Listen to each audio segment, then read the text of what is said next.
જય શ્રી કૃષ્ણ। હું ભારતી સિંગાળા અને વાનગીમાં આપનું હાર્દિક સ્વાગત છે। તો ચાલો આજે બનાવીશું આપણે કાચું કાટલું।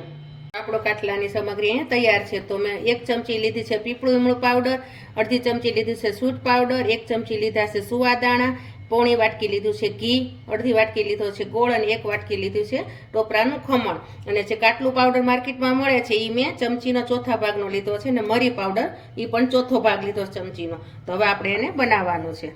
તો પહેલાં પીપળી મૂળ પાવડર, ત્યાર પછી સૂંઠ પાવડર, સુવા દાણા, પછી આપણે આ પાવડર આવે છે કાટલુંનો એ, અને મરી, ત્યાર પછી આ ગોળ।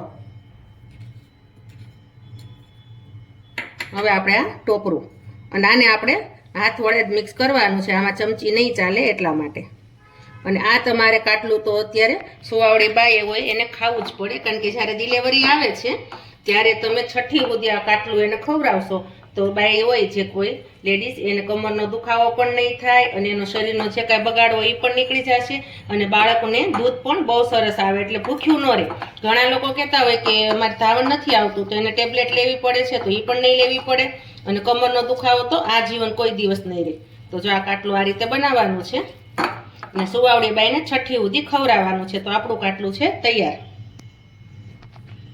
તો જો આપણું આ કાચું કાટલું છે તૈયાર। તો જે કોઈ ડિલિવરી આવી હોય એ બાઈને જરૂરથી ખવડાવવું પડે, આનાથી ને કમરનો દુખાવો પણ નથી થતો, અને જે કંઈ શરીરમાં બગાડ હોય એ પણ નીકળી જાય છે, અને જો એને ધાવણ ન આવતું હોય તો આનાથી દૂધ પણ આવે છે। તો તમે જરૂરથી મારી રેસીપી ટ્રાય કરજો। વિડીયોને લાઈક કરો, શેર કરો, સબસ્ક્રાઈબ કરો। જય શ્રી કૃષ્ણ।